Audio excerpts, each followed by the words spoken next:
Good morning. Good morning.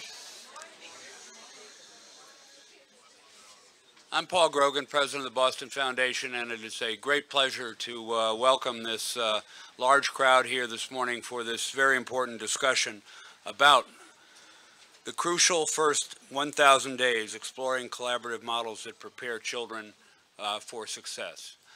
Welcome to the Boston Foundation. I see many familiar faces in the room, but for those of you who may be here for the first time, a particularly warm welcome, and we hope this is the first of many visits to the Boston Foundation.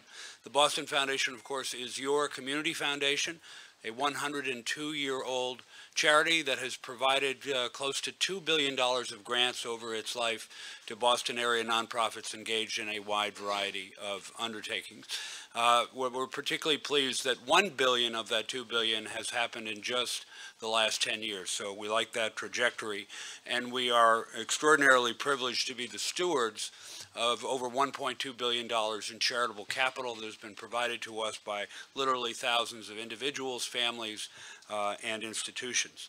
That enables us to be by far the largest grant maker in Boston and indeed in New England. The foundation and its donors provided well over $100 million of grants in the last years. But in addition to our stewardship of philanthropic assets and our grant making, we like to play a role of exploring important challenges, trends, and issues facing this community as we are doing this morning. This is our civic leadership role. It's made possible by contributions to our annual fund, the Civic Leadership Fund. Our gratitude to those of you who have supported these activities. Healthcare has been a priority of the Boston Foundation's since our founding in a period of enormous immigration and the rise of new health problems in urban America early in the last century. For most of that time, the Foundation has been trying to extend access to medical care, particularly in the part of vulnerable or impoverished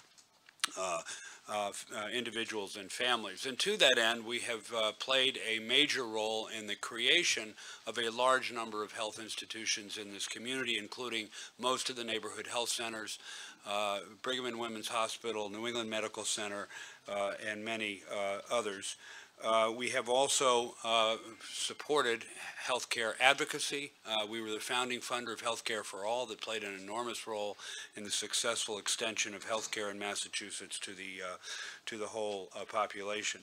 And in fact, in view of that progress, we re-examined our health priorities a number of years ago and decided to shift from access, where great progress had been made, to health and wellness and what we now call the social determinants of health. We were affected by the research that shows that almost 40% of health status is determined by diet, exercise, smoking, stress, and safety, 22% by socioeconomic and physical environments, 20% by genetics, and just 6% by access to medical care. But as we know, there is an enormous mismatch in spending between medical care and wellness and prevention. Between 2001 and 2011, the Commonwealth's healthcare spending rose by over 70%, while spending on nearly every other social determinant of health, housing, transportation, public health, etc., actually fell. The picture has improved somewhat. Spending on healthcare grew by a much more modest 12% between 2011 and 2015, while spending on some of the social determinants grew. However, spending on early childhood public health still fell during that time period. So we need much more attention and indeed resources brought to this work, and that's what today is all about. In terms of our health and wellness agenda, we've been pleased to be the major backers of the PlayWorks program in the city, which has now extended daily vigorous physical exercise to 35,000 Boston children that were getting almost no exercise in school before that. We are also a funder of Mass in Motion, a statewide initiative that led to the creation of many community-led initiatives to promote healthy eating and exercise in more than 60 cities and towns across the Commonwealth. We're also aware of the connections between housing stability and health. 2 years ago, we launched Health Starts at Home, a grant-making program that challenged housing and health organizations to work together to design collaborative solutions to the negative impact of housing instability on children's health. And finally, we're very proud to be the major supporter of the first 1,000 Days study, which brings us here today. This initiative brings together medical practitioners with community health programs in a collective effort to improve health and behavioral outcomes for both mothers and their children. Importantly, there is a strong focus on measurement. We hope the end result is not just an improvement in the health of the families directly served, but also a contribution to how healthcare institutions think about preventing obesity and improving the health of families during pregnancy. And in particular, I want to thank Dr. Elsie Tavares, who we'll be hearing from shortly, from Mass General Hospital, who has been leading this pioneering work. To take us through the program and get us started, it's now my pleasure to introduce our Director of Healthcare at the Boston Foundation, Inequality Blanding. Inequality?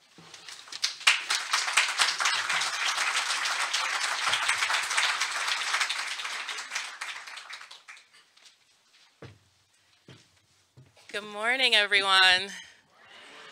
It is so nice to see so many smiling faces, particularly at such an early hour. So thank you for joining us. We are here today to engage in an important dialogue that is geared towards exploring innovative and collaborative models to prepare young children for success in health and development. If you're here for the first time, please raise your hand. Great, thank you. As Paul mentioned earlier, thank you all for joining. We hope that you continue to engage us in future events. My name is Inequality Blanding, and I have the pleasure of leading the health and wellness strategy here at the Boston Foundation. With the support of my colleague, Mira Khan, who's in the audience, great, thank you. The health and wellness strategy is one of the Foundation's major strategic priorities that works in concert with 4 impact areas and 2 cross-cutting strategies to support the Foundation's overarching mission, which is to build and sustain a vital, prosperous city and region where justice and opportunity are extended to everyone. Today's session is part of a larger series of events we are hosting to build awareness and a shared understanding of the opportunities to achieve meaningful impact in early childhood health outcomes. These efforts are a result of our most recent strategic plan, Vision 2020, that explicitly calls for the exploration of innovative, cross-cutting strategies in this space. This shift in focus is in part due to the robust set of research that demonstrates the first 1,000 days is a critical period in development, and interventions within this time period can have a profound impact on a child's brain development and their ability to grow, learn, and thrive. So our goal for today is to lift up what works. As part of our ongoing efforts to build awareness and understanding of effective models that lead to improvements in early childhood health, this morning we will have the opportunity to hear from some of Boston's leading experts in the field. Following our keynote presentation, we hope to engage in a dynamic dialogue with our esteemed panelists to develop a shared understanding of the current landscape and explore promising efforts that are underway that are aimed to foster conditions in which healthy behaviors are a feasible choice among young children and their families. As our dialogue progresses, one recurring theme that may resonate with you is that systems-level change is necessary in order to create the conditions in which every young child has the opportunity to thrive. Within that vein, achieving systems change requires collaboration within and across sectors, particularly organizations that may not necessarily see themselves as influencers of health.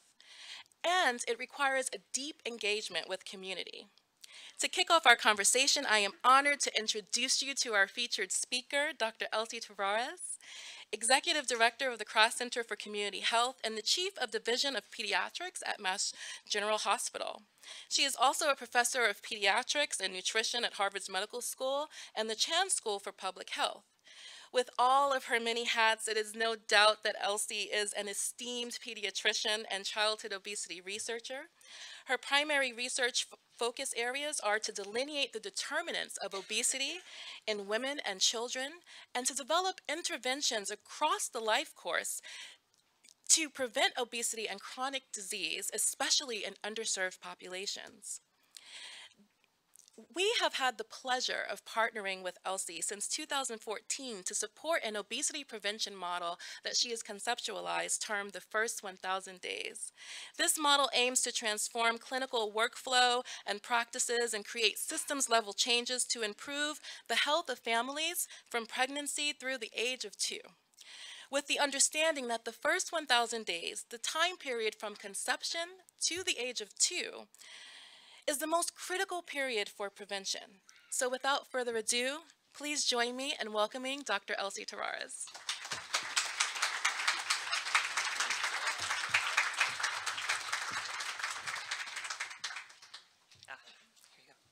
Well, thank you so much, Naniqua and Paul, for inviting me, and to the board for inviting me today. I am so thrilled to look out into this room and see the incredible interest in what used to be not a very big focus locally, nationally, to focus in on this period of life. And the fact that you all are here and that there's so much interest in this work and in this space and these life periods is just so gratifying for me to see. So thank you. I am particularly happy to introduce you not just to some of the work that I do in the first 1,000 days, but to also talk a little bit and share with the panelists, my fellow panelists today, some of our experiences for years in trying to influence the work that is happening both locally and nationally to work to improve the lives of underserved children, not just in health, but in development, and to break down the silos of health and education, which you'll hear a little bit of the start of that in some of the work that I do. So thank you all for being here, and thank you to Paul and Naniqua for inviting me to present. I'm going to focus on a couple of main points for my 20-ish minutes this morning. The first is that the first 1,000 days from conception to age 2 are critical times in which exposures to a complex array of factors can influence lifelong health and development. And you'll notice throughout the work that I'm going to show you this morning that while I'm a pediatrician and my focus is on healthcare, it is so incredibly important to do what the Boston Foundation is doing, which is breaking down those silos of health and education. And until we do that better and more effectively, and get outside of our silos, we are not going to make much difference in this really critical period. So you'll hear the thread of starting to break down those silos of myself as a clinician and as a pediatrician and my colleagues in the education space, and how do we actually start to work together to really try to break down those silos of education and health. And you'll hear from my fellow panelists this morning about efforts to do that. The second point is that inequalities in child health and development begin in the first 1,000 days and are exacerbated by poverty. You'll hear Dr. Williams talk a little bit about that early origin of inequality and disparities so early in life, and how the origins of those can be traced to poverty and disadvantage. I'm going to talk a little bit as well about the ways that we can achieve equity in early child health and development and what that will require. And we'll come back to this during our panel. I strongly believe that in order to get further into achieving equity in child health and development, we have to align multiple sectors. You've heard me talk already about health and education, but also clinical and community, clinical and public health. And you'll hear a little bit of how we try to do that in our own program. But we also have to begin and continue to leverage emerging science. We can't rest on our laurels. We can't rest on what's already been proven and shown. We have to be very much on the forefront of leveraging science that's emerging and having that science drive approaches to systems change. And then I'm going to tell you about our First 1,000 Days program, which is generously funded by the Boston Foundation through multiple partnerships at Mass General Hospital, in 3 community health centers in the greater Boston area. It's an initiative of the Kraft Center and an initiative of our Department of Pediatrics at MGH. So let's get started. I want to start by talking a little bit about the first 1,000 days and the importance of the 1,000 days in health and development. There's a growing body of evidence that shows that the first 1,000 days are critical times in the developing fetus, infant, and young child that influence child development, effective learning, adaptive behaviors, and lifelong health and well-being. For the work that I've done for the last 20 years, it's very clear also that those first 1,000 days are critical for the development of obesity, of cardiovascular disease, and for chronic diseases in general. There's excellent science, much of it conducted here in the Boston area, a lot of it coming out of the Center for the Developing Child. Neuroscience in the first 1,000 days, showing that many factors early in life either strengthen or weaken the development of brain architecture. So for example, responsive relationships and environments rich in serve and return experiences strengthen the development of brain architecture. Another very good example of that sense of emerging science possibly informing some of the program development in early education and care. And then there are experiences that weaken brain architecture, and you've heard a lot for many of you who work in this space of early childhood, you've heard a lot about toxic stress. Toxic stress and the lack of ability to form resilience for that stress leads to problems in learning, behavior, physical, and mental health. So there's a substantial amount of neuroscience that is informing what are the factors that both strengthen and weaken brain architecture in early life. There's also some of the work that we've done for a number of years, developmental origins of health and disease. The work that I have done has really focused on the dyad of mothers and infants, and this sense that the origins of obesity and later cardiometabolic disease in both mothers and children are influenced by factors operating in the first 1,000 days. If you follow me through this slide a bit, I'll walk you through a lived experience of many of the women that we care for in Chelsea and Revere and Dorchester and Roxbury.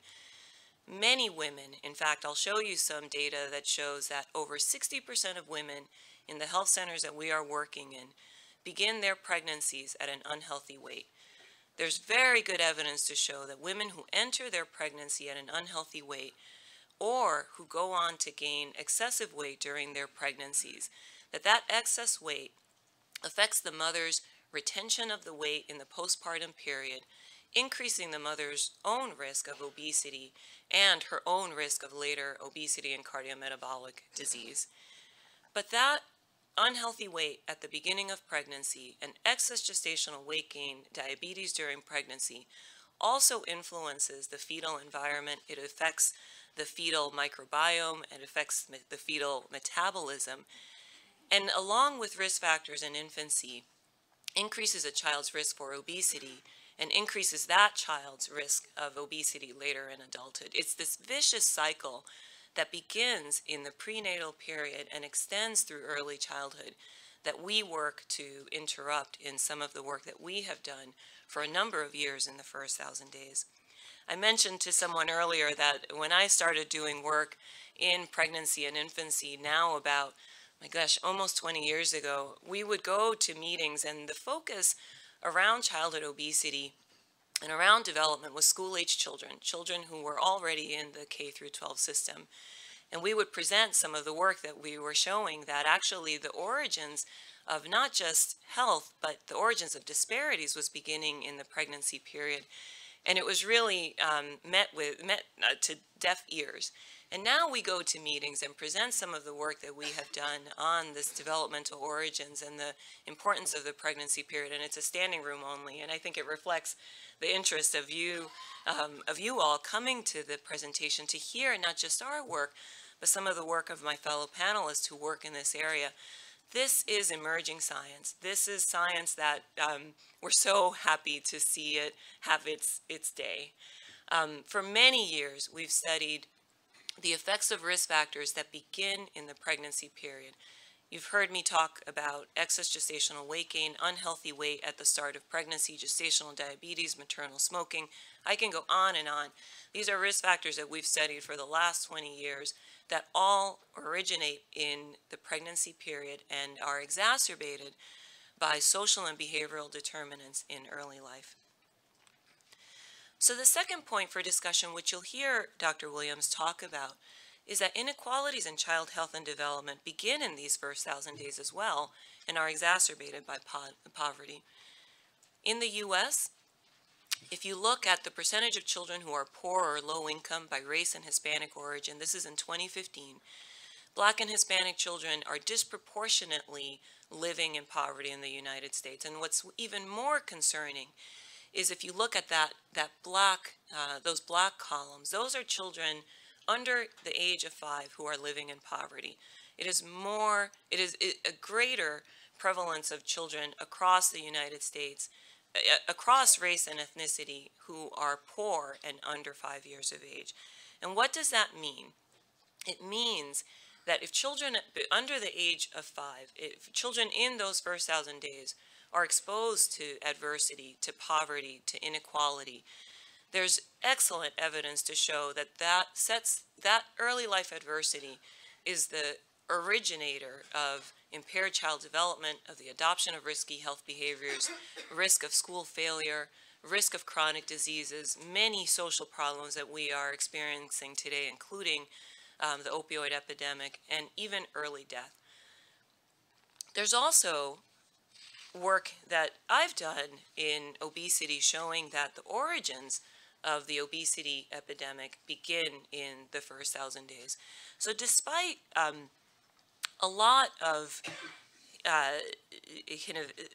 the thinking that we have solved the obesity epidemic, we are nowhere near having solved the obesity epidemic. I think we all want to have that feel-good story to say that we can move on to another epidemic or we can move on to another issue and that we've solved one, but that is indeed not true. Some of the most recent evidence that was released just last month, actually in October, shows that while we did have a few years of maintenance of the historically high levels of obesity from about 2007 until about 2013. From 2014 to 2016, we are again increasing, the prevalence of obesity is again increasing. So while we had maybe a short blip of stabilizing the rates of obesity, we have now again resumed the increase in childhood obesity and adult obesity in the United States. So the most recent evidence shows that the prevalence of obesity among 2 to 19-year-old children in the United States is 18.5, up from 17.2 2 years ago. And in adults is close to 40%, up from 37% in the last few years.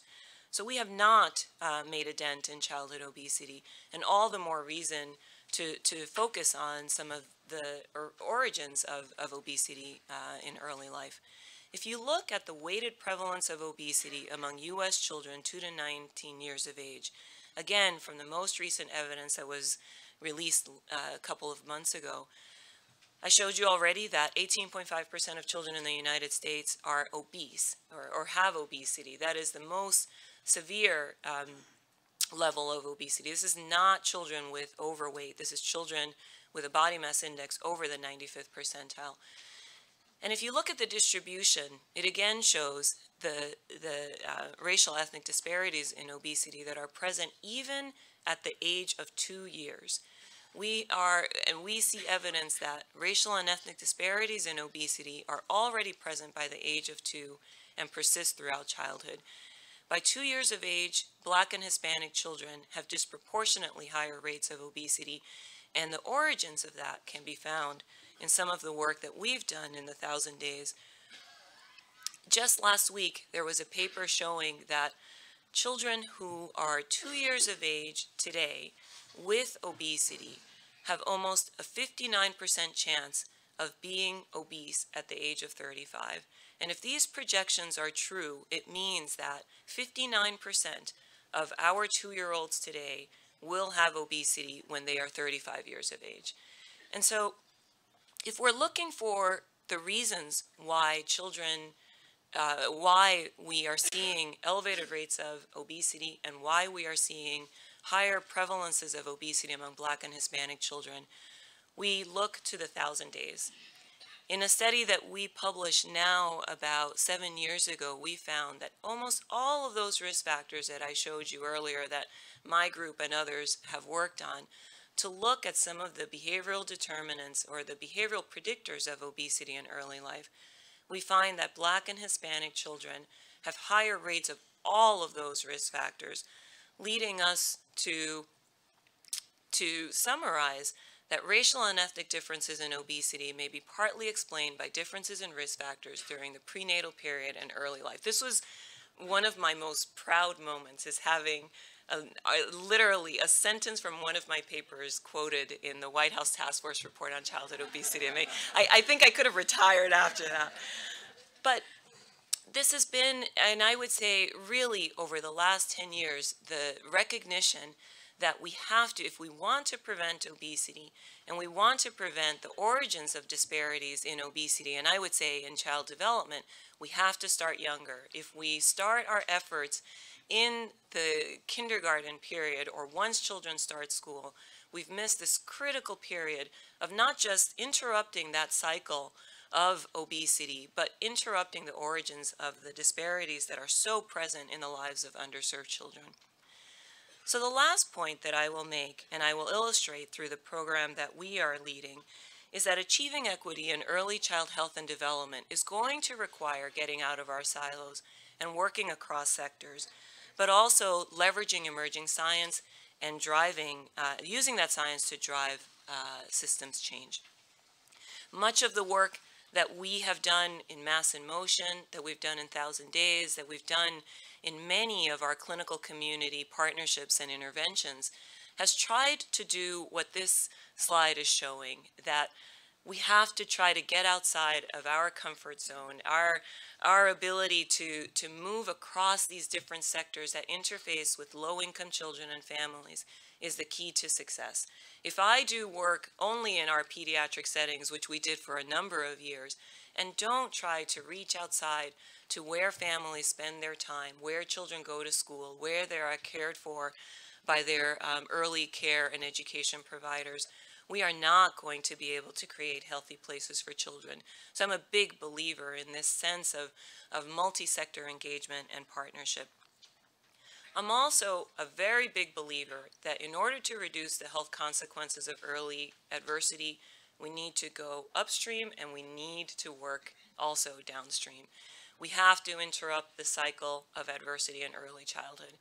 There's enormous evidence to show, and you'll hear about Empath and other programs, that in order to interrupt the cycle of adversity and disparities and their influences on health and disease, we have to coach and support caregivers of young children, and we have to strengthen community capacity to support families living in poverty. That's upstream.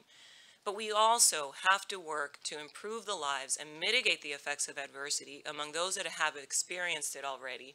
It's not to say that if we don't interrupt the cycle in early life, we've missed the boat, there's nothing, you're a lost cause. It's to say that while we work to interrupt that cycle upstream and in early life, we have to continue to develop smart programs, specific, measurable, action-oriented, realistic and timely programs to work on the lifelong effects of adversity, work with to prevent high-risk behaviors and the development of high-risk behaviors in adolescents, opioid use disorders, intimate partner violence. I can go on and on. We have to do both. And while I focus, and I'm a pediatrician, and I've focused my career on this early part, on interrupting the cycle, we can't forget that there are so many people who have experienced that adversity and really do need us to create creative solutions to mitigate those effects later in life. So let me tell you a little bit about our program, which I hope can serve as just one example of how we actually do this multi-sector work. How do we break down barriers and silos? How do we bring people together who you would think work together because they're all co-located in the same health center, but who don't usually collaborate on a collective impact program?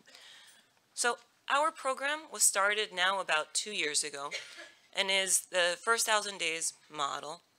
It's a cross-sector partnership to prevent obesity and address disparities in early life.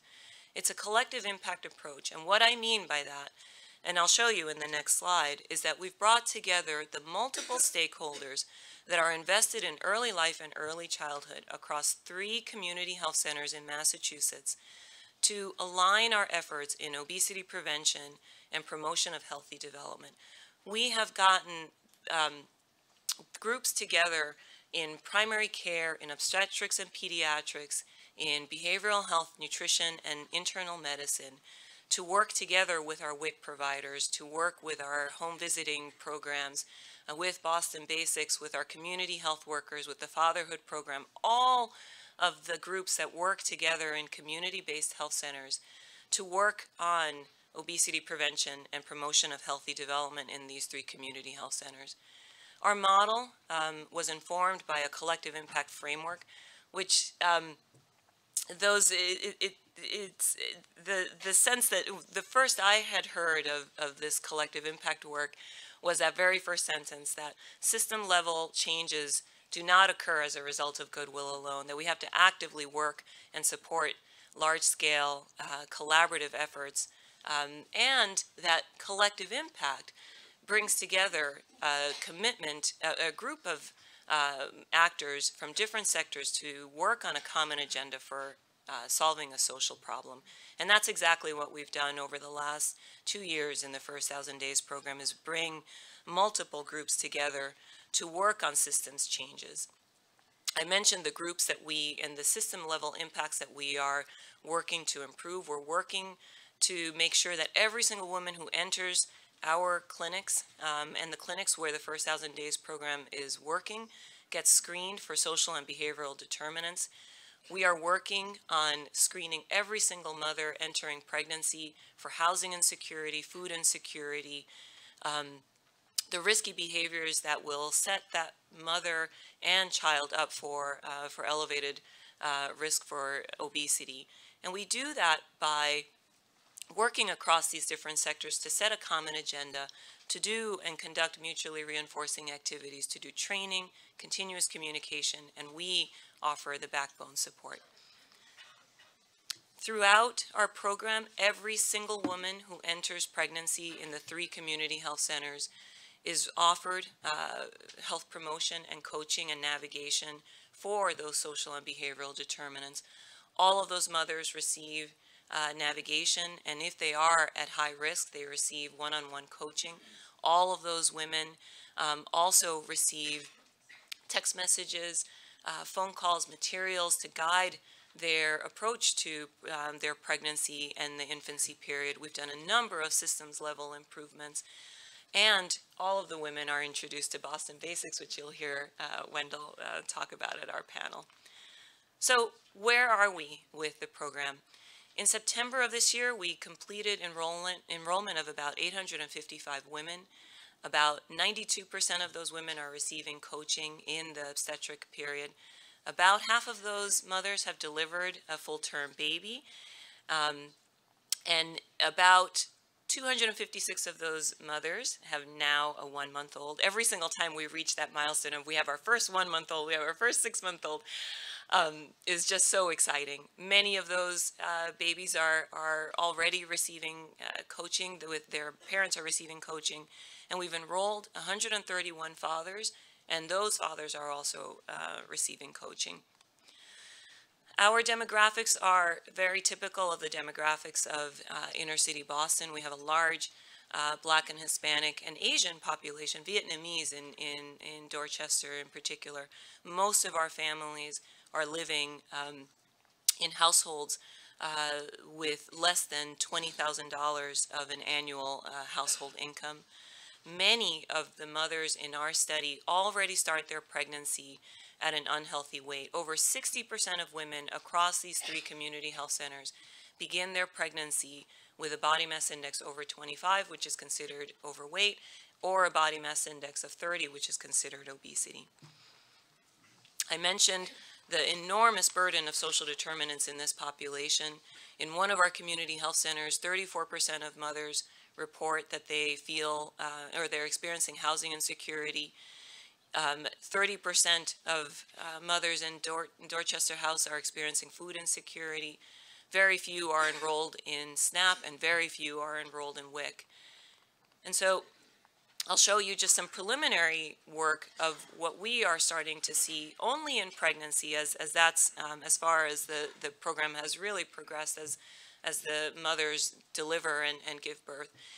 Over the three trimesters of pregnancy, when mothers are experiencing the program, we have found that they, through the coaching and navigation and the support that they receive through the program, we are having mothers report less sugar-sweetened beverage intake, less fast food intake, less screen time.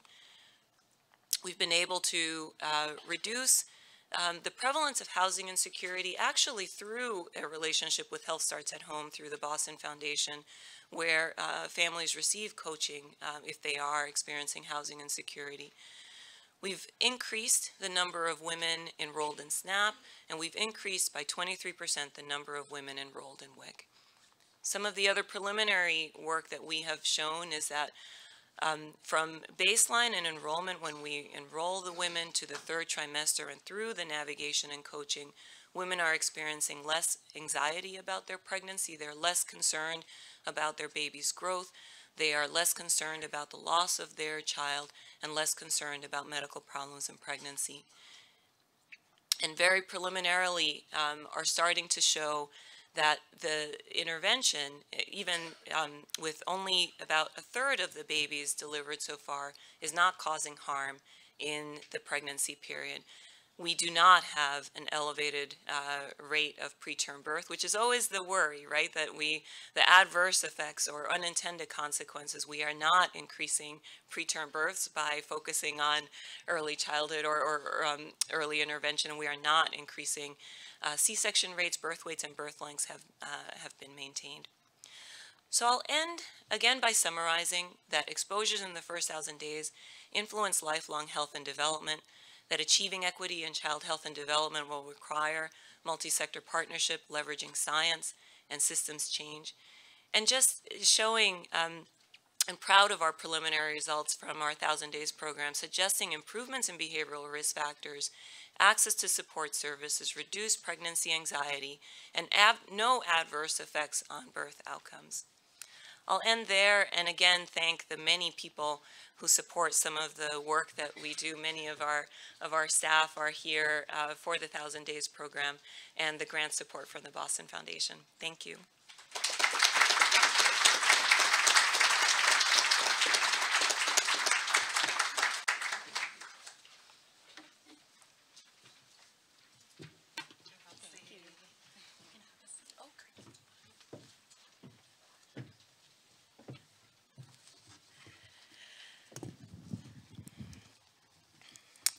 Thank you so much, Elsie, for that wonderful overview.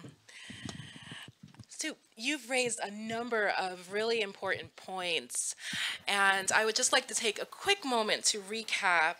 I heard a few overarching themes that were important to reiterate. So I heard that the first 1,000 days are a critical time period, particularly as we think about opportunities to have an impact on the trajectory of a long-lasting trajectory of one's life. I also heard that there are a number of inequities across a number of key social determinants of health that contribute to a disproportionate burden of chronic health conditions, particularly adverse life child experiences. And finally, that these problems are complex, and it really requires breaking down the silos and creating opportunities for systems level change. So thank you for sharing those key messages with us. I would like to invite all of you now to just take no more than 5 minutes to turn to your neighbor and to just use the time to process all of the important information that you've heard from Elsie today. Again, I'm going to limit us to 5 minutes for this. If you need to stand up and stretch your legs, please feel free to do so, but I encourage you to stay near your seat because we will reconvene in 5 minutes. Dangerous. I know.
Okay.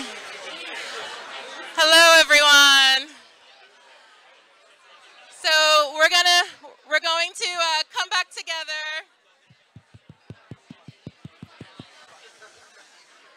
Shh. Hello. Thank you so much. It's great that there's so much energy around this topic. It's quite exciting. And as I'm scanning the room, I just want to take a moment to acknowledge Sheriff Tompkins. Thank you so much for joining us. It's fantastic that you are in space with us this morning. Thank you.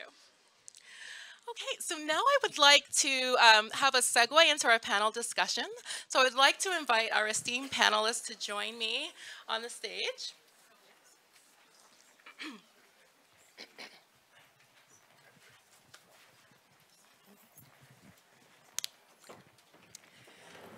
So I have the incredible honor and pleasure of introducing our 4 panelists this morning. In addition to Dr. Elsie Tavares, who we've heard from, we also have Dr. David Williams, Professor of Public Health and African American Studies and Sociology at Harvard Chan School of Public Health, and author of more than 400 scientific research papers. And his research has enhanced our understanding of the complex ways in which race, socioeconomic status, stress, and institutional and interpersonal discrimination can affect health. We are also joined by Dr. Mary Coleman, Senior Vice President and Chief Operating Officer of Economic Mobility Pathways, an international poverty disruptor headquartered in Boston.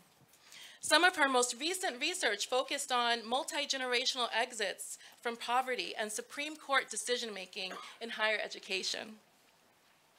And the esteemed Wendell Knox, co-founder of the Boston Basics, and former president and chief executive officer of Abbott Associates. Wendell has served in this role for 17 years, and his research included work in urban and regional economic development, minority business expansion, and workforce development. The full bios for each of our panelists are included in your handouts, and I encourage you to read through them to learn more about our wonderful panelists today and to hear about their important contributions in the field. So let's jump right in. I'd like to start by just inviting 2 of our panelists to briefly share reflections on Elsie's presentation and to share 1 or 2 examples of what you and your partner found to be most compelling in this brief breakout exercise that we did. Wendell, yes. So I'll start. I had the pleasure of sitting next to actually a couple of people who represent one of our partners in the Boston Basics Initiative, and we were talking about the importance of the multi-sectoral point that Elsie stressed, the fact that this work needs to be done across sectors and by many different organizations. And we agreed that we can get and amplify our collective impact by sharing the tools and information, and even by trying to adopt a common language. If we're going to get so many different organizations engaged, we need to be speaking from the same hymnal. We need to be using the same language, else we're going to create noise where we're trying to create clarity in some of the concepts that we're trying to share. So this nugget that I took away was, let's adopt a common language in dealing with this issue as we bring it to the parents and caregivers of children that we so much want to support. Thank you. So I can be very, very brief. Yes. My 1-sentence nugget is that childhood adversity sets a trajectory, but it isn't destiny. Thank you so much for sharing. Now I would like to invite each of you to spend 5 minutes giving us a brief overview of the work that you're doing to improve early childhood outcomes. David, I would like to start with you. Do I just? Okay, I can do it from here. All right. I just want to highlight 4 important points. This is not all the work that I do, but it's 4 important points that I think as we approach the topic, we need to think about. The one is that there are large racial gaps in economic status, and they're quite persistent, and I would argue that they are a national disgrace. This is 2015 data on household income in the United States, and I've just put it in a way that you can't possibly miss the point. I'm standardizing on the income of whites as $1, and for every dollar of income white households earned in the United States, Asian households earn $1.23. That has to be contextualized by the fact that 70% of Asians are immigrants to the United States, have more than twice the level of education than whites do, and Asian households have more persons working in the household, so that if we were looking at the per person income measure, whites would have the highest levels of income. But if we look at the historically disadvantaged populations, for every dollar of income white households had in 2015, Latino households had 72 cents, Native American households 62 cents, and African American households 59 cents. What's striking about the 59 cents figure is that it's identical to the racial gap in income in 1978. You heard me right, I did not misspeak. The black-white difference in income in 1978, the peak year of the gains of the civil rights movement was 59 cents, and that's exactly where we were in 2015. Most of my students think we've made more progress than that. And if you look at childhood poverty in the United States for 2016, you can see that black and Native American households, 1/3 of the kids are being raised in poverty, and more than a quarter of the Latino kids, and at least 10% of white and Asian American kids. That's the percentage. If we look at this numerically, it's 4.9 million Latino kids growing up in poverty, 4.2 million white kids, and 3.9 million African American kids. And looking just at income and poverty dramatically understates the racial gap in economic circumstances. Because income tells us about the flow of resources into the household. It tells us nothing about the economic reserves that households have to cushion shortfalls of income. And if you look at the most recent data on wealth from the census, for every dollar of wealth that white households have, black households have 6 pennies and Latino households have 7 pennies. It shows the economic vulnerability and marginality of our minority populations.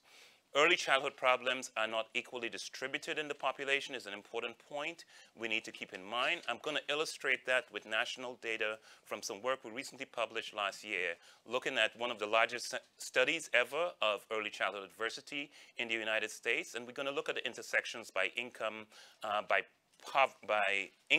race, ethnicity, and by nativity status, whether the parents were born in the US or not. This is the percentage of children that experience some of these early childhood adversities. They range from 26% for financial hardship to 3% the death of a parent. This is the data for whites in the US. For whites who were native born, you can see 42% of poor white kids among parents who were born in the US experience at least 2 or more early childhood adversities, compared to 33% of poor white kids whose parents are immigrants. And consistently across the board, across all racial ethnic groups, immigrants do better than the native born on exposure to childhood adversity. If we look at African Americans, we see the same pattern. There's a gradient by income level. The higher your income, the lower is your risk of early childhood adversity. That is also true for Latinos. So across the board, all of these factors matter. So the take-home point is black and Hispanic children have higher levels of childhood adversity compared to white children. Poor children across the board are doing worse compared to wealthier children. And children of US-born parents are doing worse compared to children of immigrant parents, although the children of immigrant parents have higher levels of financial strain. And strikingly also, poor white children are doing worse compared to poor black or poor Latino children. Issue 3, policy matters, and policy matters enormously, and Elsie talked about the systems change that we need. This is international data now, looking at how we are doing in the US compared to other countries. This is a UNICEF report. We rank 34th in the world on child poverty. So there are lots of countries like Greece and Spain and Bulgaria and Latvia and Poland and Lithuania that have lower levels of child poverty than the United States. How does that happen? I want to show you the role of policy. What this chart shows from the UNICEF report is the child poverty rates before taxes and transfers. Before taxes and transfers is the poverty rates produced by our economic system. And you could see in Ireland, it's 42% of the children are poor before taxes and transfers. But if you look at the data, it's only 8% of children are poor in reality. Why? Taxes and transfers reflect policy choices societies make to invest in their children. And you can look across the board at Hungary or Australia, New Zealand, and Canada. You can see their economic system oftentimes produce higher rates of childhood poverty than the US does. But after taxes and transfers, the US goes from a 24% poverty rate to a 23% child poverty rate. Basically, we're doing absolutely nothing to invest in our children as a nation compared to what other countries are doing. And finally, as we think of the challenge of reducing disparities, we need to be very clear that improving health and reducing disparities are not the same thing. Sometimes we embark on initiatives to improve health and assume that because we have improved health, we've reduced disparities. So let me illustrate that with childhood obesity. Elsie gave us a good overview that obesity rates among children and adolescents were dramatically increasing. And then we got these headlines a few years ago that there's been progress because the rates have stopped the steady increase and they have now stabilized. But when they dug deeper into the rates, what they found is that obesity was continuing to increase for children whose parents had a high school education or less, but was declining among children whose parents with a college degree or more education. So this overall stabilization reflected different patterns occurring within subgroups. For caloric intake and physical activity, the higher SES kids were doing better, but the lower SES kids there was no change or were in fact doing worse. So I think one of the challenges we face in this space is to better identify how to develop interventions that not only improve the health of the disadvantaged, but improve it more rapidly than the rest of the population so that we can ultimately reduce disparities in health. Thank you. Thank you, David. Thank you. Thank you so much for those key points. One key message that I heard is that adverse childhood experiences, particularly in early childhood, are exacerbated by inequities in across financial resources and poverty, quite frankly. And so I would like to also just turn to Mary Coleman now to talk about your work at Empath and disrupting the cycles of poverty. Sure. So good morning, everyone. So it's hard to imagine an intervention that could have any efficacy given the scale of the problems that we've just heard, right? But at Empath, we are making what we think is a good faith effort to ensure that the intervention that we have originated, pioneered, implemented, testing, that implementation actually is one that speaks to the complexity of poverty. So what do we do at Empath? At Empath, we coach low-income parents, mostly mothers, into a level of self-sufficiency. And notice that I didn't say that we coach them so that they can get to the poverty level or just above the poverty level. So our goal is to ensure economic mobility. And we think this is a very important goal, and we think it differentiates Empath from many anti-poverty organizations. So we don't call ourselves an anti-poverty organization. We call ourselves an economic mobility organization. And I think you can see and understand and feel the difference. So what do we do exactly?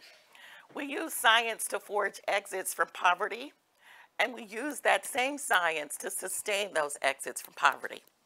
So we work with women in shelter, in emergency shelters, and we work with women in low-income subsidized communities throughout Greater Boston and actually throughout the nation and world. So we created an exchange, and it now has 70 members, and those 70 members serve 55,000 families throughout the United States and 3 countries internationally. So what is meant by transforming lives? It's very difficult for you to see this bridge, but I've inserted our child bridge to a brighter future, in part because we're talking about early childhood adversity. But the bedrock of the work that we do at Empath is actually our bridge to self-sufficiency, and it's an adult coaching tool. It spans 5 domains of the human experience, and it ensures that low-income mothers and fathers, but especially mothers, have a good sense of those domains, what they mean. So they look at this bridge. This is a child bridge. So a mother would look at this child bridge with the child and ask, how are we doing as a family in terms of health and well-being? How are we doing social emotionally? What levels of self-regulation do we have? And we have externally validated tests, the chaos scale, for example, and Rothbard, for example, so that over time we can measure self-regulation in children. So what have we learned through our work? Our work, as I said before, is greatly informed by brain science. You probably know that literature as well as I do. But when I was a professor teaching my first American government class, I had my students read From Neurons to Neighborhoods. Well, why on earth would a political science professor ask her class to read this very hefty work? Because it was the first time in my experience that I had the language to explain what happens to children in early childhood. And it was the first time in my experience that I had a way of teaching children or young adults who themselves had been in such households. And they were not exceptions to the rule. So when I say that poverty is not destiny, I know it. I've experienced it. My students have. So what we do at Empath is really quite simple. Beth, our CEO, refers to this as SCORE. So we simplify and scaffold goals. Every participant, and we have 1,600 participants here in the greater Boston area, engages in bridge assessment and goal setting. So you're on the bottom rung of the economic ladder. You don't have a job. You have no prospects for work. Look at the bridge. It has rungs. Where do you hope to be next month, next year, or next semester, 3 years from now, or 5 years out? Our programs range from 6 months to 5 years. And we love to talk about the outcomes of our 5-year program because the outcomes there have been really robust. But we simplify and scaffold with our coaches and with our participants. Our coaches believe in 2 things: that they can establish mutual trust between themselves and the participant, and that every participant needs to understand that we have unconditional positive regard for their experiences. And because we know that brain science teaches that the experience teaches the brain, we help participants understand how their experiences have gotten underneath their skin. So we're quick to point out to them that they are not inferior, that they do not suffer from any lifelong, chronic, irreversible circumstances, that it's quite possible to mitigate, to mediate, to ensure that they can find a way to what we call health and well-being across the 5 pillars of the bridge. The outcomes that we care about are the ones that will ensure economic mobility for communities and we think for our nation over time. So what are your goals with respect to education, with respect to employment, with respect to health and well-being of your children, and especially with respect to housing? So in every goal-setting situation that we face with our families, housing placement is critical. How do we stabilize families to ensure that mothers and fathers and children have the open and healthy spaces necessary to thrive, to ensure that they are not living in conditions where asthma is likely to take hold, to ensure that they're not living in conditions where there's lead paint, and to ensure that they can afford the housing that they have access to. Really important here in Boston, right? So as good coaches, we tell our participants, if there is an opportunity for you to get housed, you shouldn't spend more than 30% of your income on housing. A pretty big ask. How many of you spend less than 30% of your income on housing? Don't tell me. But the goal setting and coaching is linked to best practices across these 5 domains. And as I've said before, greatly informed by brain science, but greatly informed by the experiences of the participants. Recognition is another important piece of what we do in our coaching. And we recognize the success of incremental goal setting, not necessarily long-term goal setting, but the goal setting is scaffold so that over time, these steps are really important and they amount to something sizable. So in our 5-year program, our participants save $10,000 at the time of exit. And that's pretty good savings in these times. Our expectations are really high. We don't set them low because we have every belief that they can do this work. And the work is done together. It's not just led by the coach. It's participant-centered and coach-facilitated. I've just mentioned some of the outcomes that we've seen over time in our work here in Boston. So the average hourly wage for our participants is $15.82 an hour. 98% of those who were homeless now have maintained their housing, and this is really important because it's not a vicious cycle of going in and out of homelessness. Of those in our career family opportunity program, the 5-year program, 100% of the students have sustaining careers earning $27 an hour and average of $3,000 in savings across the participant spectrum.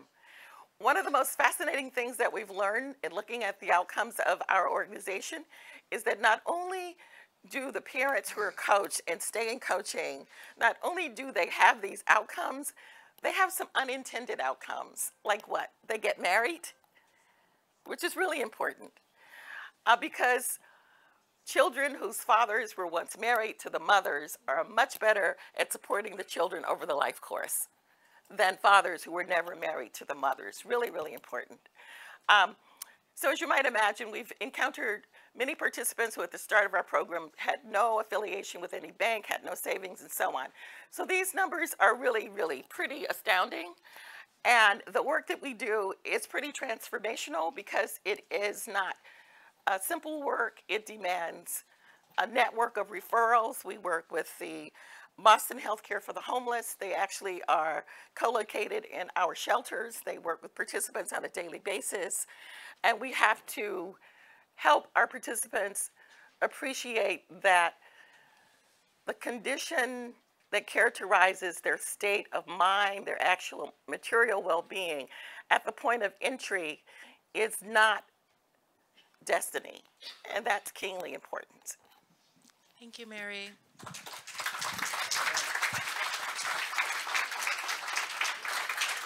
Wenzel, I'd like to turn it over to you now to talk about Boston Basics and the work that you're doing to encourage families and a number of different organizations across several sectors to adopt this particular model. Sure. Thank you, Naniqua. It's really my pleasure to be here this morning. I want to tell you a little bit about a program that we call, it's really not a program, it's a movement we call the Boston Basics Campaign. This is an initiative, a citywide initiative in Boston that we got underway a couple years ago. It was really founded by a new organization that was created just a few years before that called the Black Philanthropy Fund, a small group of African-American professionals in Boston who got together, who kind of ruminated together that, hey, we've all had pretty good and successful careers, we've done reasonably well, and we all know what the key driver was. Somebody in our lives encouraged us to get a good education and then to apply that education to career pursuits.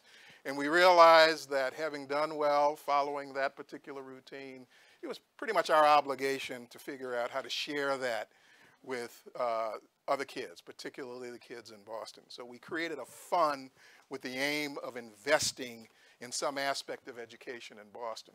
We did a little landscape study like good researchers should before we did our plan. We learned a lot about various initiatives and various challenges faced in particular by public schooling in Boston, but other school systems as well. And we also learned a little bit from a guy named Ron Ferguson, Dr. Ron Ferguson, about what happens preschool. Dr. Ferguson is an economist who is over at the Harvard Kennedy School of Government. He runs a an initiative there called the Achievement Gap Initiative, and his work over the last several years has really been focused on trying to understand what drives achievement gaps. And in the course of our landscape study, he shared with us that work and showed us some graphs that showed a divergence of educational achievement between racial minorities, ethnic minorities, people of different socioeconomic status, and even different genders. These achievement gaps were very pronounced.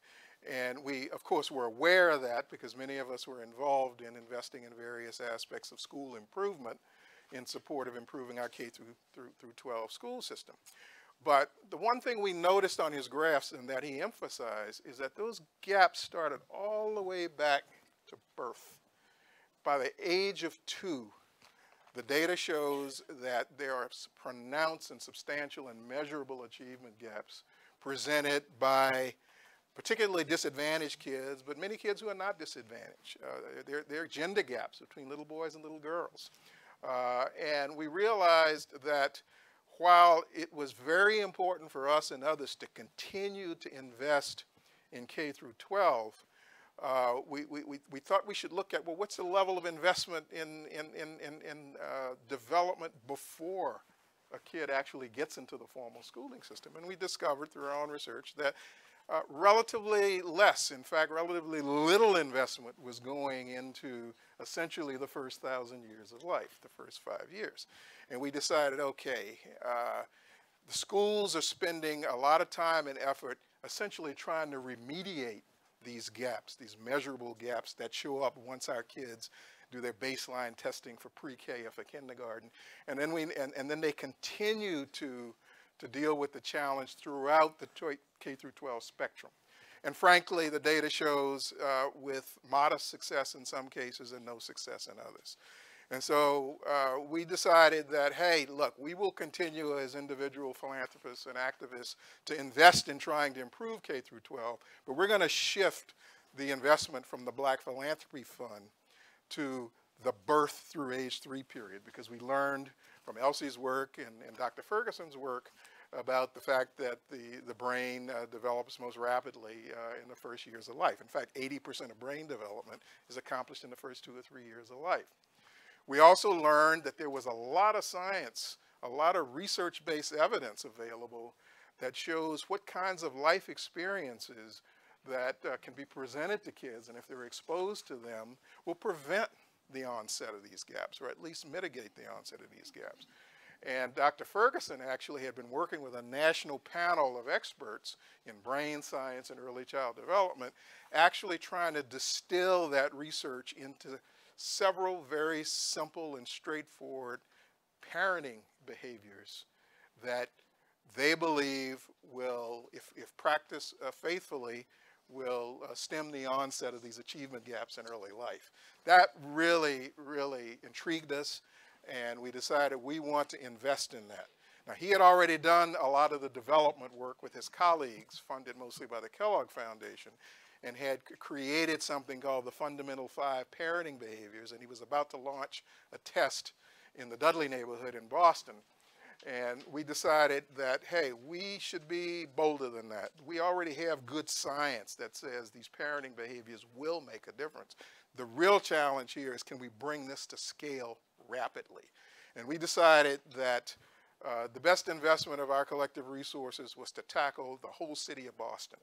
We should make every caregiver and every parent of children from age, essentially birth to age 3, aware of these parenting behaviors and promote their practice of those behaviors. And then, like good scientists, invest in measurement to see if, in fact, they make a difference over time.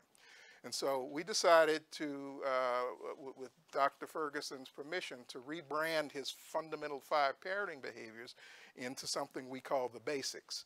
And we launched the Boston Basics campaign about 2 years ago. And I'll tell you a bit about the strategy for disseminating this information citywide in a moment, but let me show you a quick video where Dr. Ferguson tells you what the Boston Basics substantively are all about. And keep in mind, this video is not only a promotional video, it is content rich. We actually want parents and caregivers to emulate the parenting practices that are shown. Now, the video I'm going to show you is an overview of the 5 Boston Basics. We actually have invested in a 4-minute video for each of the 5 that are available on our website, bostonbasics.org, free of charge, and we're promoting a community-wide effort to make this information available to parents and caregivers of all of Boston's children. Not just poor kids, not just minority kids. We found that a lot of middle-class mothers look at these 5 parenting behaviors and give themselves a little bit of a grade. I did that one, but you know, I missed that. I didn't know that. So we've got the knowledge, we understand the science behind this critical 3-year period of life, and we've got the tools. The strategy and the challenge is to disseminate this information. So let let Ron tell you about the Boston Basics. Now I know my ABCs. Next time, won't you sing with me?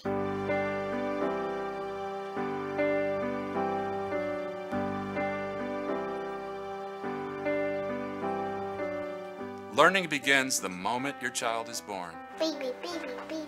Do you want to play too? Every child is filled with vast potential for success in life. And those first 3 years can have the greatest impact on your child's learning. Apple, look, where's the strawberries at? Yes, that's lemon too, and kiwi. Wow, awesome job. It's all about giving a child a proper start. That's what being a parent is all about. Yay, we didn't like that song. I wanted to make sure that I was here every day. Such a joy. Every parent of every background can make a positive difference in their child's life. It's peeling. Boom. A few simple, everyday activities can make a big difference. And those are flowers. That's why Boston Basics is working with research and community leaders to promote an important new initiative.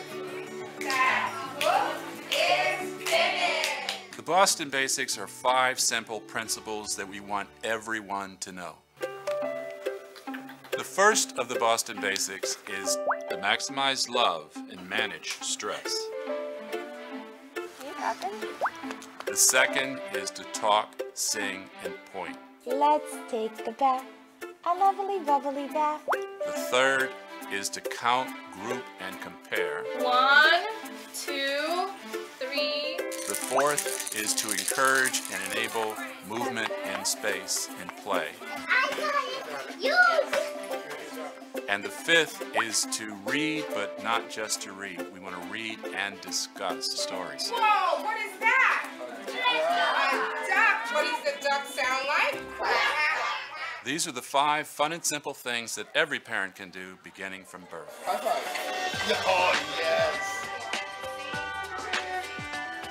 Let's all work together to make sure our children can become the best, most well-prepared they can possibly be. Maximize love. And manage stress. Talk, sing, And point. Count, group, Y compare. Explore through movement, and play. read. And discuss stories.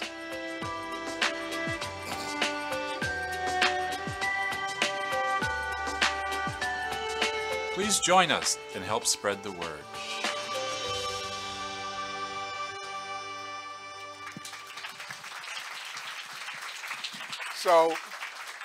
So the appeal is join us and help spread the word. Yes. The strategy here is to mobilize the institutions in Boston to share this information with parents and caregivers. We put together the Black Philanthropy Fund and the Achievement Gap Initiative at Harvard realized that if we were going to bring this to an entire city, we needed to mobilize the leadership in the institutional infrastructure of this city. First place we went is to the guy who runs the city. We went to Mayor Walsh and said, we want you to check this out. Is this something you can get behind? He immediately embraced it and became one of our key proponents. We took it to a variety of other leaders, including Boston Medical Center, where a lot of kids are born, where a lot of great pediatric research is being done, including on topics like stress. Dr. Barry Zuckerman's working on stress in early life, and he immediately embraced this and became a partner in our leadership team. We took it to the Boston Children's Museum. For them, it was a no-brainer. They work in this space, and they've been a very productive partner with us. We took it to WGBH, who produced these videos, financed by the Black Philanthropy Fund and produced in collaboration with Dr. Ferguson. They've been an amazing partner.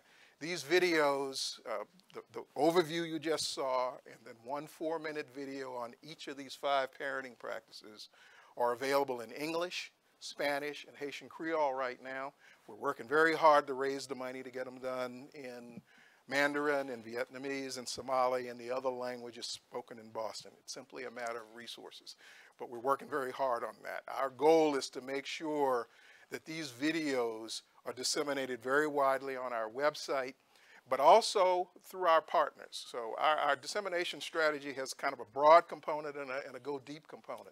The broad component has to do with the dissemination via social media. I'm so sorry, not to interrupt you, but just in the interest of time, we'll have more of an opportunity to talk about the dissemination strategy, if that's okay. But one thing that I'm hearing in both your presentation and Mary's work is that it's important to bridge science with practice. And so I would like to turn to you, Elsie, to ask from your perspective, what systems level changes would you like to see within healthcare that continues to bridge the gap between science and practice? Well, I mentioned a little bit of that in my presentation. I feel like there are a number of things that we can do in pediatric practice and in obstetric practice to begin to work more effectively to improve the care of children living in poverty. I think in pregnancy, I'm so excited to have already started some of the systems changes that I presented today. Once our program and the funding for our program for the evaluation is done, we've already managed to make it systematic, universal, for every single woman entering pregnancy to be screened for social and behavioral determinants. That's systems change. That will outlive our research. That will outlive, the funding that we receive to develop the program. Another systematic change is that every single mother leaves the hospital and within their first month of life receives information about the Boston Basics. That again is ways that we can systematize some of the changes. All of our community health workers over the coming year are going to be trained in the coaching program for empath. So I think that's the way that we start to really make things stick, right? So that while we, through some of the programs that we have done, have been kind of the ones to bring it to these settings and to recommend the changes to be done universally, it works and it's stuck when they outlive some of the research programs. So I truly think that's the way to start making these systems changes in the first 1,000 days. Thank you, Elsie. I would also like to turn to David. David, you have seen the landscape both on a local and national level, and I would like to ask you if you could share some reflections on effective models that you've seen, be implemented across the country. One statement that you made in your overview completely resonates with me, in that we need to not only make these investments in the early childhood space, but invest in interventions that are going to dramatically reduce the inequities that we're seeing across the different determinants. So if you could speak to that, that would be fantastic. Sure. Well, I would begin by saying that there's a lot of great things happening in Boston. Yes. And the panel does reflect some of the great work. I think what Empathways is doing is an example of really important work because it shows what Elsie is doing is so valuable in terms of working with the parents and the kids. But what Empathways is doing is showing that in order to improve outcomes for our kids, we have to improve the lives of their parents. And Empathways has given us a good example of a comprehensive approach to doing that. One of the examples I would point out nationally that has gotten a lot of attention because of the high quality scientific approach it took is the Abecedarian Project in Chapel Hill, North Carolina. At birth, poor kids, 80% of them African American, are randomized to receive an early childhood intervention. And they are in this intervention from birth through 5. The average age at which the kids begin is at 2 to 3 months old. They go to this center where they get an intellectual stimulation and good quality nutrition and access to pediatric care and a very caring environment and stimulating environment. They've now been followed to their mid-30s.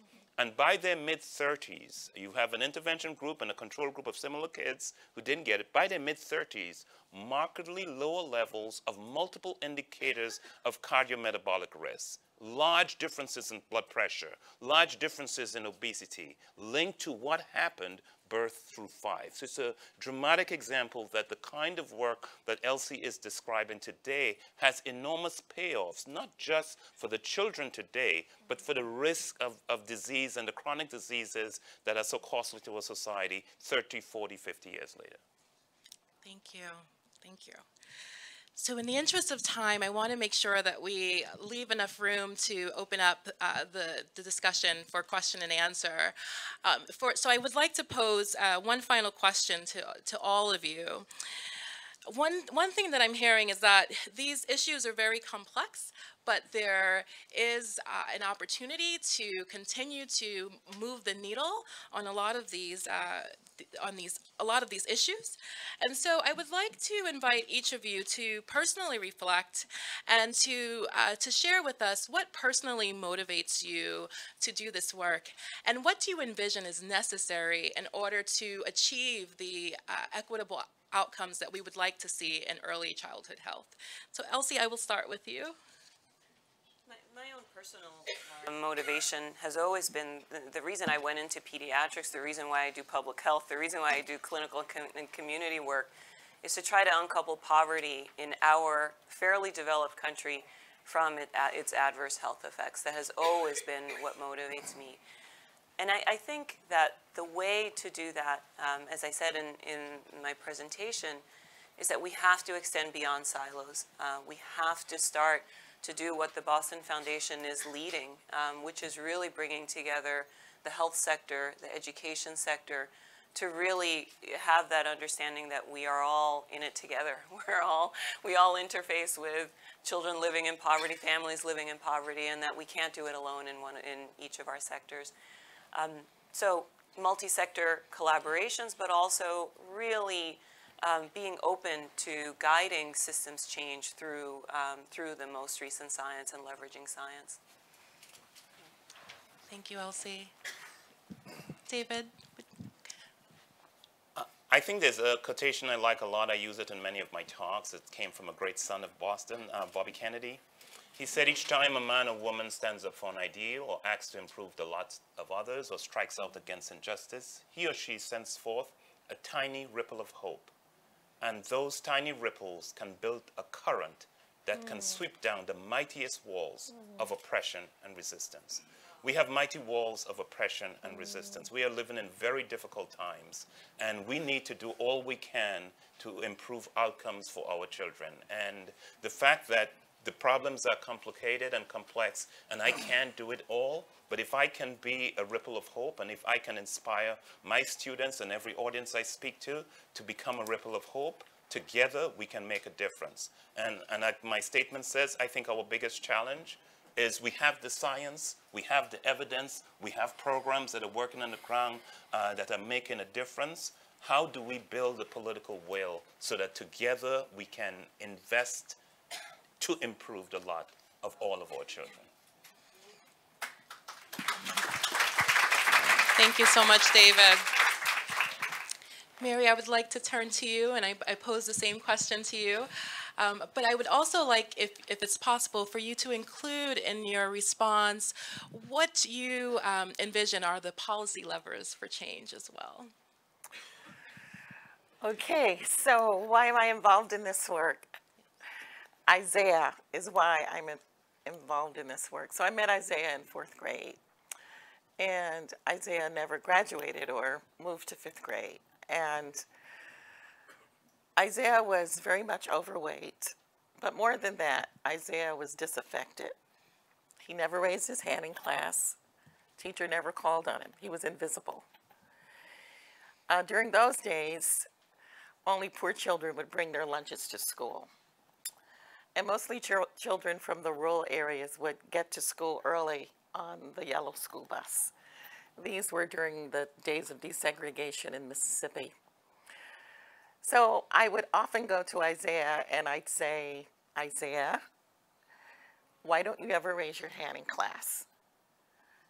Isaiah, do you have books? Isaiah, do you have the right foods to eat? Isaiah, just say something. And he wouldn't, and he didn't the entire year. So I would go home to my parents and I'd say, Mom, Isaiah is invisible.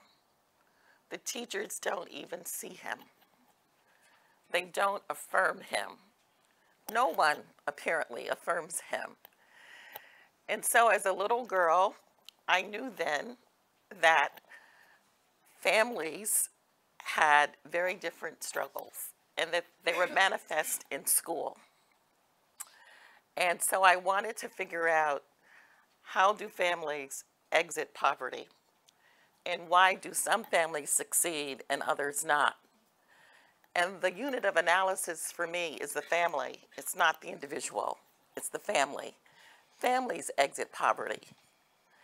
And so that's been sort of a lifelong question for me.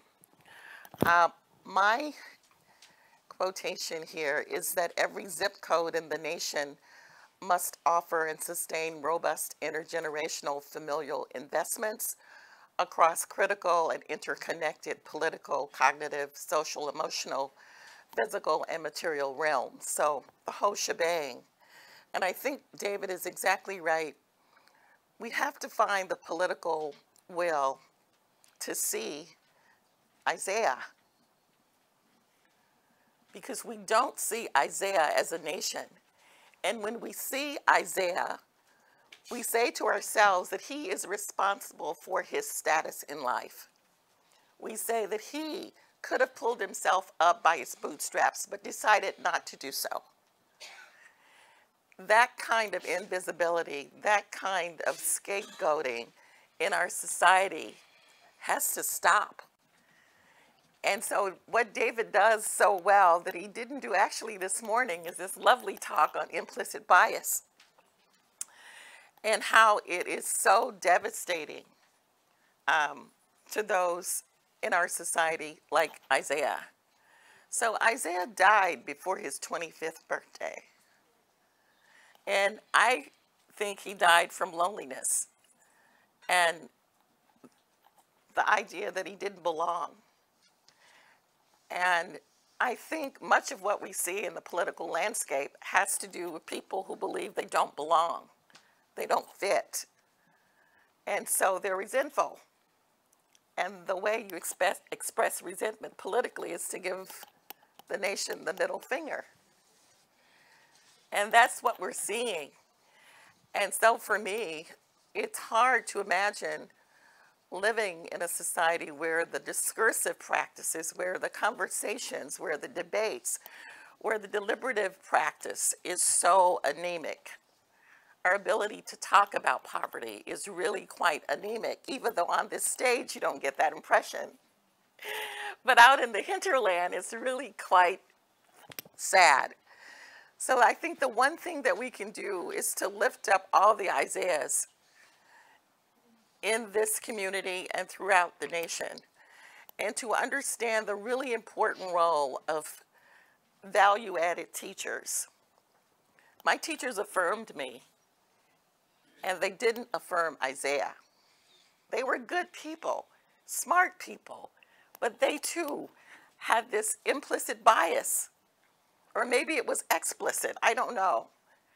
But it had the same consequences. So I think we have to find a way to ensure that the narrative about the poor is transformed into a narrative about talent and possibility and early starts, and how those early starts, if they're not mediated, if they're not mitigated, if they're not transformed, could lead to a kind of place where there will be more and more Isaiahs and more invisibility and more political resentment in our nation. Thank you so much, Mary. Thank you. Wendell, I'll turn it to you. Sure. Well, I think what motivates me personally is the fact that I'm really aware of all of the great work that many of the people here are doing, many of the people on the panel are doing, in generating the knowledge base for actually tackling a lot of the problems that we're talking about. I spent a career running a firm that does a lot of large research and evaluation studies on various interventions aimed at tackling various aspects of poverty. And I retired as CEO from that firm a few years ago, and I decided that while I loved working at the policy level, at the national level, I really wanted to find an opportunity to take some of this evidence-based knowledge and bring it to the ground in my community, which is why the Boston Basics initiative was so compelling for me. There's a lot of talent in this community. The question is, can we mobilize it and focus it to address problems where we already know we've got the scientific evidence to back up interventions? We simply have got to mobilize the community, implement those interventions, measure results, make improvements on the basis of those measurements, and get the job done in at least one concrete area. That was really my personal motivation.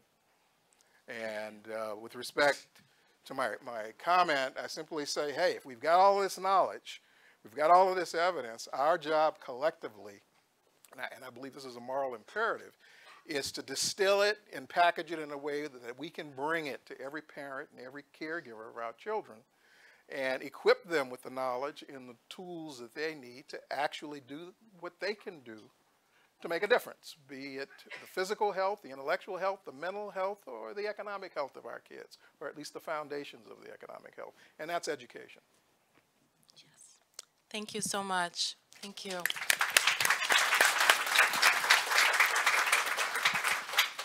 So before we open up to question and answer, I would like to invite all of you to join me in just thanking all of our panelists for spending time with us this morning and conveying such wonderful, compelling messages around early childhood health.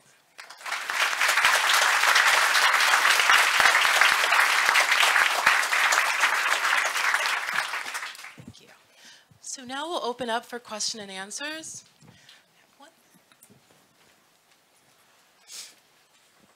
Hi there. My name is Michael Yogman. I'm a pediatrician in practice, and I'm going to be a little provocative here. I want to pick up on some of the comments of the panelists about political will. And I think my provocativeness, I hark back to Julie Richmond's formulation of policy development, which is based on 3 principles and led to the creation of Head Start back in the 60s. He talked about our knowledge base, he talked about social strategies, and he talked about political will. We have a knowledge base that is astronomically enhanced compared to where it was in the 60s. We now have, as exemplified in this panel, multiple social strategies that can really change the climate for children in poverty. What we don't have is a political will. And unfortunately, Massachusetts, compared to Oklahoma, compared to Nebraska, compared to Minnesota, where Art Rondick has really engaged the business community, is, I would say, compared to our elegance in science, is in the backwaters in terms of political will and policy. And what we need is leadership by the nonprofit community, by the business community, and by our political leaders, so that we don't lose a whole new generation of children, particularly given a current tax policy on the federal level that's going to accentuate poverty, won't even pass the child health insurance bill. We need to get to work and take advantage and create that kind of political will in Massachusetts to take all of these programs we've heard about, bring them to scale, and really move the needle for early childhood in Massachusetts. None of the programs we've heard about are adequately funded, and that's tragic. I agree. Well, sir, with that. I'd like to invite our panelists if you would like to comment. I said well said. Yes. Here, here. Great, thank you. So we have one question over here. Hi, good morning. My name is Julia Mejia. And first, I just wanted to say how awe-inspiring it is to see so many Black and brown experts on the stage talking on behalf of the issues that are impacting us every day. So kudos to you all. So I work in the parent engagement space. I am the founder of C-Plan, which is a collaborative parent leadership action network.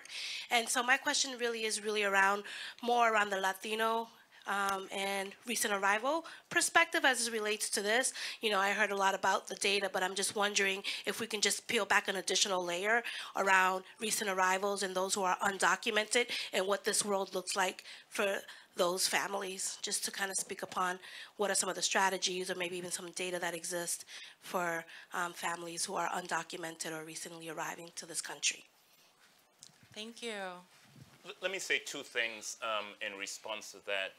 We have evidence from a large national survey that was completed during the election campaign where it was of over 1,200 K-12 teachers across the United States. And they found that more than 60% of the teachers reported that in their classrooms, there was a number of students who were emboldened to say hostile things towards immigrants and persons perceived to be immigrants and Muslims. And there was at least this subjective reports from teachers of kids who would come to school crying every day, of a kindergarten boy in North Carolina who would come to school every day and ask his teacher, is the wall built yet? Because his classmates had told him that they were going to build a wall and he would be stuck behind it and he wouldn't be able to come to school anymore. So I do think we have not the kind of rigorous scientific evidence we would like to have, but a lot of anecdotal evidence that suggests that this is a very difficult time, even for our children, with the hostility in the environment. One of the things I am involved with, working with the Center for the Developing Child at Harvard, is trying to develop a comprehensive measure of toxic stress. Because although we throw the term around, we don't really know what are its components. And one of the things we are looking at is trying to capture the lived experience of immigrants in the United States today. And what does it mean to be an immigrant? And what are some of the strategies that people are doing every day just to protect themselves and their family and to stay below the radar screen? And we want to understand what implications that has, not only for the adults, but for the children raised in those environments. That's a really important context of the larger environment also affects adults and children. So I'll just say a couple of words. So about 20% of the 1,600 families we serve here in Boston are newly arrived immigrants. And they tend to be, as you might imagine, the hardest to place in terms of housing. But we provided them with a network of referrals, including immigration lawyers, health professionals, and the most important thing is we actually count the work that they do in the underground economy. Because newly arrived immigrants actually are working in this nation. And in order for them to be eligible for housing, we have to demonstrate that they have some access to cash, some savings. And so we actually count that when we're getting them sort of prepared for the housing application, prepared for interviews with landlords and that sort of thing. But the newly arrived population is not the hardest population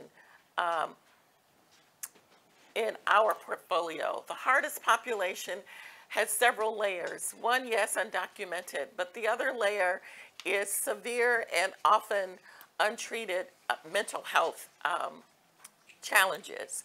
And associated with that, usually if the mother has a mental health challenge, the baby also has a mental health challenge. And so it's sort of that combination of challenges coupled with sometimes non-nativity in terms of inability to speak English that often slows down our capacity to build economic mobility for those communities.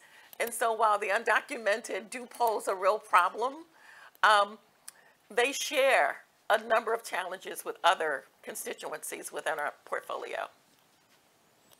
And if I can just add, so at Mass General, one of our largest community health centers is in Chelsea, Massachusetts. We have, and especially over the last 2 or 3 years, have seen and are at the front lines of caring for families coming from Central and South America who in many cases have been victims or witnesses of violence. And some of the strategies that the health center has worked on to really meet the needs of undocumented, newly economic migrants to the city is to make sure that all of our providers are trained in trauma-informed care, that we have community health workers, that our community health workers extend beyond the clinical setting, but to also the schools and where the children go back to experience their life experiences. But you're absolutely right, and I would just echo what David said. I think there's more that we are right in the middle of understanding the impact of especially our political and economic environment on the lives of children in these experiences. And I think the best that we can do is to really prepare ourselves knowing and being aware of that trauma that many have experienced and developing programs to buffer and to mitigate those experiences of violence. Thank you so much, Elsie, and thank you for that question. We have time for 2 more questions, and I see that Sheriff Tompkins, you had your hand up for a while, and then there's also a gentleman right next to the camera. I will make sure that we get you a mic. So what I'd like to offer to your panelists, and this was a great gathering here, is what's going on in our prisons and in our correctional centers. When you talk about what's happening to kids, when you're talking about what's happening to families, women and men, what we find here is that we have people that are caught in a generational situation of poverty. We've had grandfathers, fathers, grandsons incarcerated at the same time. And so when you talk about the Boston Basics, and it's great the organizations that you're working with, I'd like to get in touch with you because I'd like to talk to you about what's going on in our facilities when we have on the county level, men are only there for 12 months. Women are there for 6 months. Then they go back home. But they don't know how to parent. They don't know how to take care of their kids. And oftentimes you have young folk that are having kids, and so they haven't been parented well, so they don't know how to parent. And I'll close by saying this. 70% of my population is there because of some involvement with drugs.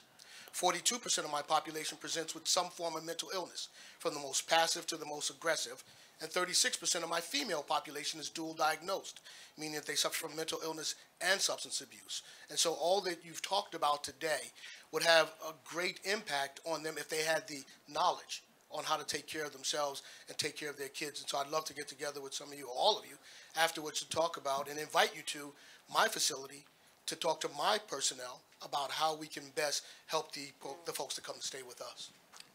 Thank you. Thank you.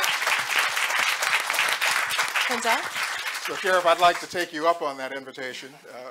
We will be there. Our dissemination strategy involves working through partners. So we'd love to work with you, particularly with fathers, preparing these young men to go back out into the community and be effective parents. And similarly to the other question, I'll be opportunistic and say we'd like to talk to you about partnering and targeting the segment that you're targeting. Again, we're going to take advantage of all of our contacts here because it's about mobilizing the community. Thank you. Thank you so much. So we have one more question.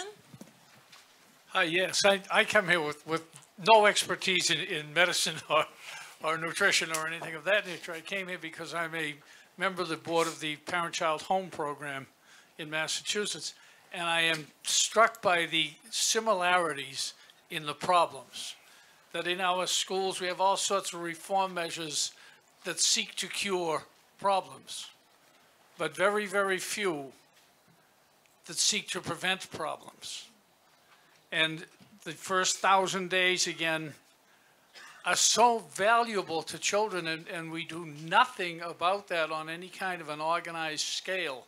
The program that I'm involved with sends people into the homes of 2- and 3-year-olds to teach the mother primarily, who is usually poor, alone, somewhat depressed, etc., to communicate verbally with her child, thus providing the child with a vocabulary so that they have a fighting chance when they're at the school. But it's all the same idea, the same thing with obesity, the same thing with drug use, the same thing with depression. We don't start early enough, and I thank you so much for this presentation. Thank you.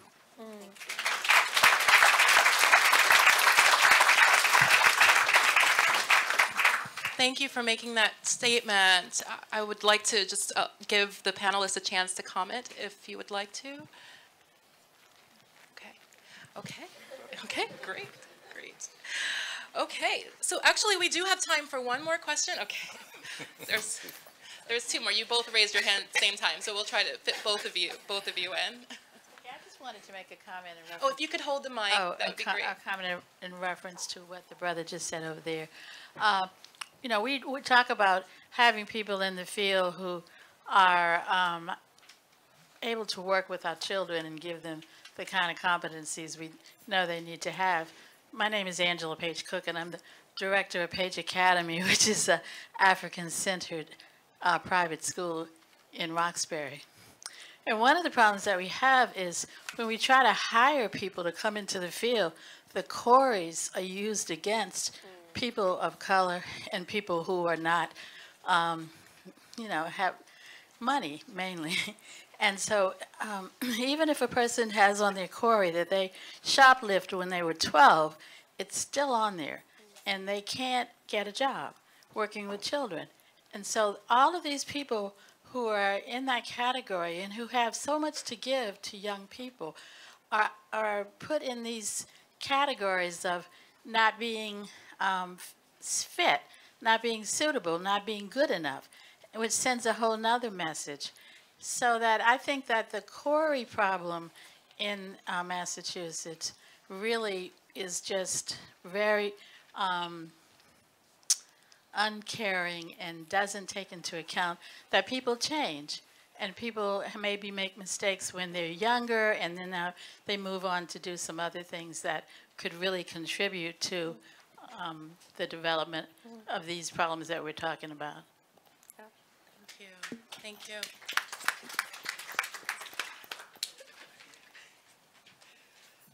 It's funny, Angela and I have not seen each other for many years. I did want to say hello.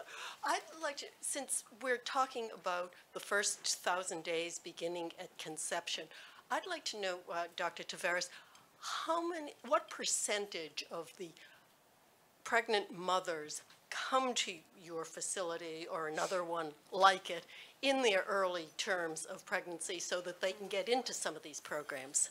Yeah, it's an excellent question. So there are a number of women who don't seek prenatal care because of comorbidities or other issues. But in the 3 community health centers where we're piloting 1,000 days, the majority of women enter their pregnancy and prenatal care in the first trimester.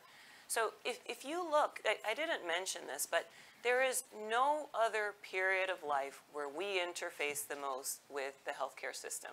So in pregnancy, we actually have every single month up until the 6th or 7th month of pregnancy, and then weekly or every other week until 9 months. And then from birth to 2, we have recommended about 12 to 15 visits. There's never a time that we interface more with the healthcare system. And so it makes the opportunity to partner with the healthcare system, like we're doing with Wendell, with Empath. It's just such a critical time for partnership in the healthcare system to influence behaviors that haven't even begun to be established if we can start in that pregnancy period. But we're very fortunate in Massachusetts that many women seek their prenatal care beginning in that first trimester of pregnancy, offering an incredible opportunity for interventions. Thank you. Thank you. So unfortunately, we have to close here. But again, please join me in thanking our panelists.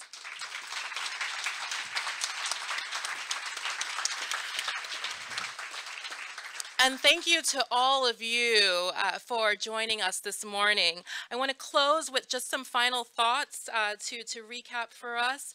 So there was a number of really important messages that were conveyed this morning. And a few of the key messages that I heard were, one, it's important to shift the narrative about the root causes of the inequities that contribute to the disproportionate burden of health outcomes among young children, particularly those living in poverty. I'm also hearing that it's important to bridge science with practice and to galvanize political will and leverage the incredible work that's happening locally here in Boston and nationally to create systems-level changes to improve early childhood outcomes for many of the young children, including the Isaiahs of the world, and to continue to bridge the gaps for a number of these inequities that our children are facing. And I'm also hearing that it's important to network and to galvanize all of the resources that we have locally. So please, at the end of this session, if you can, just connect with someone who you do not know and make that connection and continue these conversations because they are an important one. I will also end by saying that this is a series of a number of forums that we would like to have on focusing on early childhood outcomes and building a shared awareness around the importance of making investments in this space. So we will have an early childhood research roundtable that will be convened in January, and we'll be sure to send out that date to all of you so that we can continue to keep you updated on all of our on our learning journey, quite frankly. We would like for you to stay connected with us as we learn from the experts and all of you today. So thank you.